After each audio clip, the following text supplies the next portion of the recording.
seems legit. Alright guys, so if you are in my Facebook group, you would have seen that I was embroidering the Chula Pink Rose. So I decided, I bought this fabric is what happened, and I love it. And then I went, oh my god, what am I going to put with it? So instead of making it the exterior, I have now made it the lining and done the matching flower on the outside. So the colors were pretty close, like it's in the same shade range. So this is the peacock color. So it does look a little bit darker, but it was the one that matched best. Now, because of the fabric, I decided instead of doing all of it peacock, I was gonna do a white accent because of the polka dots, but then I had a better idea. So this is actually the UV color changing vinyl. So it changes to pink, this one. I tossed up between pink and purple, but I decided pink would be nicer. And then all I'm going to do, so I'm going to have the strap connectors and the handles made from the white, just to give it like an accent, and then it'll change color in the sun, which I just think is going to be amazing. So first thing I'm going to do is get a bigger ruler and cut off the bit that isn't UV. Now, even though it looks white on white, you can still see where that stuff finishes, and that's just like your selvage edge. It's just a really wide selvage edge. And then I need to work out where I'm putting my handles. Now, another reason, so I've cut out and interfaced all of the other pieces, but I just wasn't sure where to put the handles. So this one, because I've done the embroidery, I've already got the center. So I just need to work out where I want to put them. So I could have them quite low and have them kind of here. I think that would probably work out best. And they'll have to be, they're going to be 3.5 inches out from the center to make sure that I don't get the flower. So that's just good to know. If you need to, you can just jot that down. So 3.5. And that's going to be relevant in a minute because we're altering the pattern slightly. So I need to get organized. This is my leftover. It's going to be a wallet to match the bag, I think. So we are going to cut 2 inches all the way along like this, because we're still going to do our double fold like we always do. And then how high up did I want to go? I suppose it doesn't really matter. We could just do, it actually will matter now that I think about it, because we don't want it to be too far out. So I'm thinking 6 high, so I need to cut 7-inch pieces. All of this is just maths. So you can alter how high or how low everything goes. So because I'm doing 6, I've just cut 7-inch strips to make it 1 inch longer, so I've got something to fold over. So that's 2.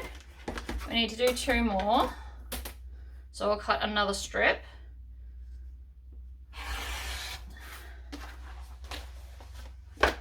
And the reason I'm cutting it this way and not the other way is because I don't plan on doing a handle. And having different rulers is just sometimes quicker to cut things. So 1 and 2. Okay, so that's now our strap connectors. Now we need to do our actual handles. So I already cut out one part, which I want to show you. I've cut a 1/2 inch strip of the peacock color. So that is going to go down the center, and then we need to make actual handles. So unfold it, grab my big ruler, and I need to cut 2 inches, and I'm doing 24-inch handles.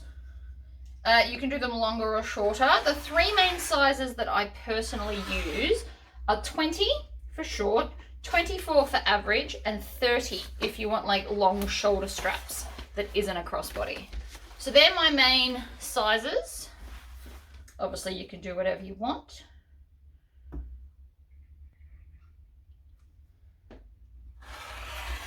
So I'm going to cut along, and then these are the handles.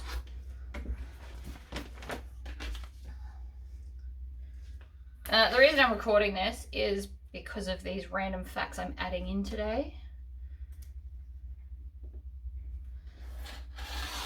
And then I thought about doing some piping in this, but I'm not sure. So I'm gonna go make most of the bag and see how I feel. And then I might also add piping, so it'll be a color changing piping. But the reason we're here is for altering patterns. So this is the front and the back is quite plain. So I have decided that I'm gonna put a slip pocket here. You could also make it a zipper pocket. But again, so why we're recording it is because I needed to work out from my embroidery where I'm putting my straps. So because I'm going out 3.5 plus 3.5 is 7. But we need to make it 7.5 of a pocket so that we've actually got space to attach it. Because we want the pocket to go underneath our strap connectors. So we need to cut both a lining piece and an exterior that is 7.5 or 7.5 wide, which is to there. And then I'm going to do 6.5 tall because we need to have a seam allowance at the top. So I'm doing a 1/2 inch seam allowance to give me plenty of room. So we need 7.5 wide by 6.5 tall because our strap connectors are going up 6 inches. So that's giving me 1/2 inch to join the tops together. So there's that one. You could, if you wanted to, fussy cut that into the center, but nobody's really gonna see that bit, so it's not a huge deal. And then I just need my peacock so that I can cut the same thing. Now, if you had a smaller embroidery design from the same set, you could put that on the pocket on the back if you wanted to. You could put your logo there. You can kind of just do whatever you want, really. I'm not here to tell you what to do. So we're gonna go out 7.5. Now this is not directional, so it doesn't really matter which way I do it. And it just so happens that this is 6.5 wide or tall, wide, whichever way you want to look at it. So that worked out freakishly well. Otherwise you would probably measure it. So I'm just gonna line that up there. And so that will now be a back pocket. So I'm not gonna make this on camera because you've already seen me make this bag like a million times. But I will show you the end of this in a minute. So shockingly, I have changed my mind. That always happens, but that's all right. So I'm just going to show you how I'm going to actually install the alterations because that feels like a good idea. You'll also notice my green foot is back because I know a lot of you were missing it. So I'm going to start with the outer pocket. So this is the lining. You can interface it, but I'm not going to. And then you'll want to, because I'm not interfacing it, I am going to clip it. So I'm going to clip it. I'm not going to do a lot of clips, but I am going to clip it so that it doesn't stretch out of shape. And I'm going to do a 1/2 inch seam allowance and I'm going to do a joining stitch. So we're going to stitch, back stitch. And I'm also doing a contrasting white thread because I've decided that will look really cool. It's very cool in my head at least. So we'll see. Another alternate thing that you can do with this pattern is add D-rings on the side and have a crossbody strap. All right, so I'm going to fold that over so that the crease, the seam is right at that edge crease, and then I'm going to top stitch. I want to go up to a nice long decorative top stitch, so I'm going to go 4. Another cool thing that would have been cool for this bag is rainbow thread, but because I plan on using rainbow hardware, I have decided against that. So, I'm making sure we back stitch. I have some beautiful top stitching in the contrasting color because it's going to be pretty. Then I need to grab my back piece, the plain one. So I still need to fold it in half. I'm always going to need my center points. So a good thing to do perhaps at the start, at the very start before you sew anything, is go and find the center point of everything. It will just make your life much easier. So I'm also going to fold this over and find the center here. Trim that like that. Then I need to line up those 2 bits at the bottom, and I'm going to add clips to this so that it doesn't shift while I'm stitching. So we're going to put one there I don't want to put them right at the edge because then they'll be in my way. But that is now essentially stuck on. So I'm going to start at the bottom and work my way up. And I'm just going to top stitch at like 1/8 of an inch. You won't see this, but it's just to hold it in place so that it can't shift while I'm putting on my straps. Like that. So don't worry what it looks like. Don't worry that I've got little fraying flyaway bits. It will all be covered. You can trim them off if they are annoying you, but I'm not going to bother. Right, and then back stitch. So now I've got a very cute, wow, it's not actually cute. It looks horrendous, but a slip pocket nonetheless. You can also stitch it along the bottom just so it doesn't shift, because we all know that I love things that are a single piece. It's your choice. You don't have to stitch it down. It's just one less thing to deal with later. And if I decide to put piping in, then, you know, that's another thing too. So now that I've got that, we need to take our strap connectors. Now I've been thinking about these. Now this vinyl, the UV vinyl is a little bit thicker, but it is still very pliable and workable. Just for anyone that hasn't purchased it, or if you're thinking about purchasing it, it is a little bit thicker than the standard Pacifica, but it is still plenty flexible, so don't stress too much.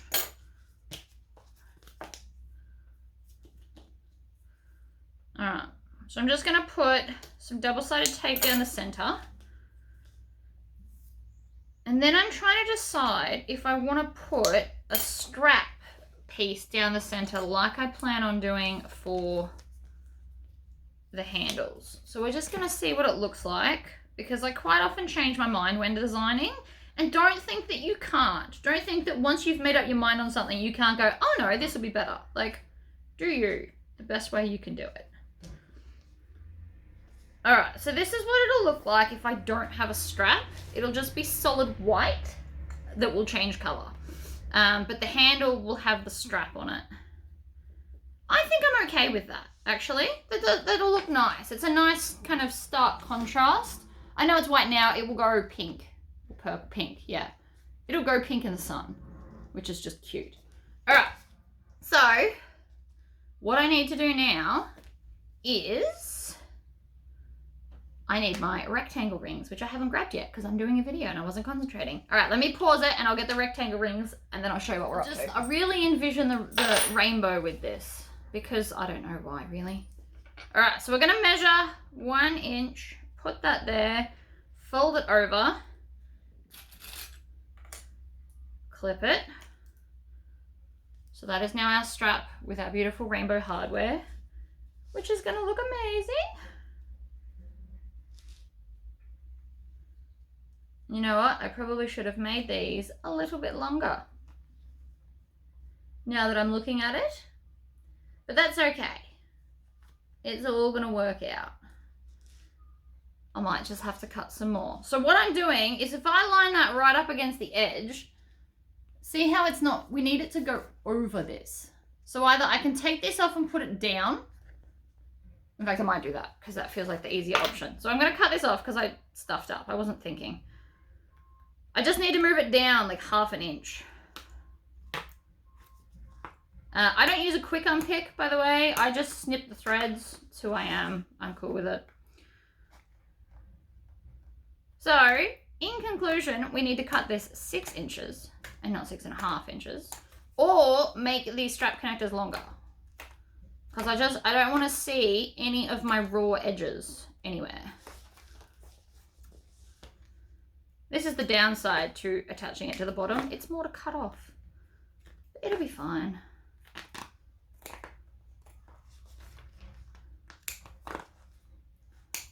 And this is what happens when I'm not thinking properly. But you're not going to see, you won't see the holes that we've put in this because it's still going to be covered by this. We just need to make sure that the whole thing's covered. So I'm going to get my seam allowance guide. For anyone that's not in my Facebook group, these are the latest addition to my website. They are awesome. So they sit up. They've got like a 2-layer thing. So I just put that up against it and that's going to measure me 1/2 inch. if my pen wants to work, which apparently it does not. So let's get a different one. Right, so that's 1/2 inch off. These are awesome. I'm a little bit obsessed with them at the moment. They're probably going to be my favorite tool that I use all the time. All right. So I'm just going to cut that off and then line it back up and stitch it back on. It's okay to make mistakes. We all do it. Usually happens from me not thinking properly, but it's fine. So we're going to just line it up back where it was. Like that. Again, we don't see these stitches, they're hidden. So I'm going to go down, I'm going to go across, and then I'm going to come up the other side. I'm stitching at an 1/8 of an inch because it's my favorite basting length. Right.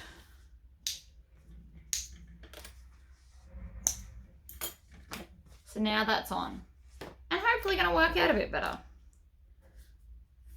And then this will sit over that and see, all problem solved. It's going to look amazing. So, I need another ruler because all my other ones are over there. So from the center, which I can't see anymore, so I'm just going to snip it again so I can see it. Like that. So there's my center. We want to go out 3.5 and then draw a line. Preferably with something erasable, although I don't know how well my pens are working today. Which is there.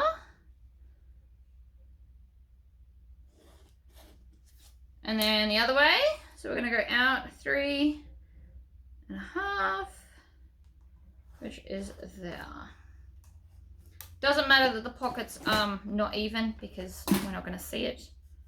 We're just going to push this down. And then I'm going to line that up along that mark. And we start from the bottom. Now it's going to look white on white. It'll have that magic look once we have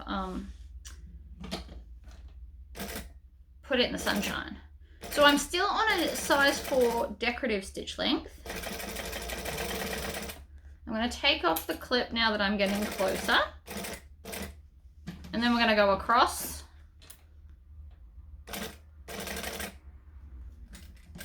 To there, and then I'm going to turn and come back down, making sure that all those flyaways are tucked underneath.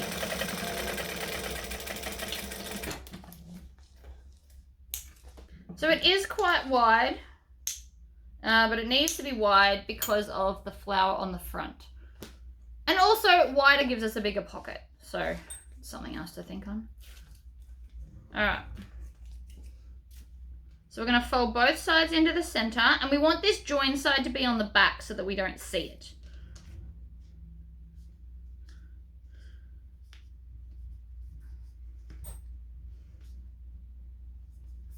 Alright, so then we're going to fold that over. We're going to grab our D ring, or rectangle ring, sorry, not D ring. I'm going to put 2 clips on it because I like both sides to hold it evenly so it can't slip while I'm stitching. Then we're going to line this one up along the edge like that. Start from the bottom again. And again, you want to make sure there's no flyaways sticking out because they're easy to get rid of now rather than later.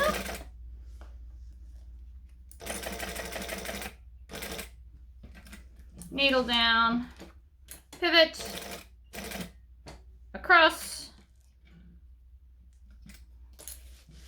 and then down the other side. I'm not going too fast because I want my stitches to be even. I possibly should have done this on my other machine, but it's fine. So now we have a straight slip pocket. Now that does look fairly large, but it's because of the fact that we're putting these on wider on the front. So it's still very cute. So that is how we do that particular alteration. And now I've got a slip pocket. It would look very cute if you had a little extra something here.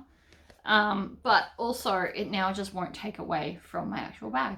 So I'll show you the end result. Bag all done. So even though the back, hello Knuckles, the back pocket does look a little wide, but the front they're evenly spaced the same. I also decided to put strap ends and bring them forward so that you see them a bit more, and it just gives a little bit more contrast. And the handles are also the UV, so it does change and looks awesome. I really like how this bag came out, and I like that I've got a little slip pocket, so that would be perfect for like your phone in and out if you need your phone a lot. I haven't finished Tory squishing the edge yet, which is why it's still sitting a bit weird. You just need to roll it up and squish it over. I will get to all of that before I take my official final photos, but that is the bag. Thank you for tuning in, and I'll see you guys all next time. Bye!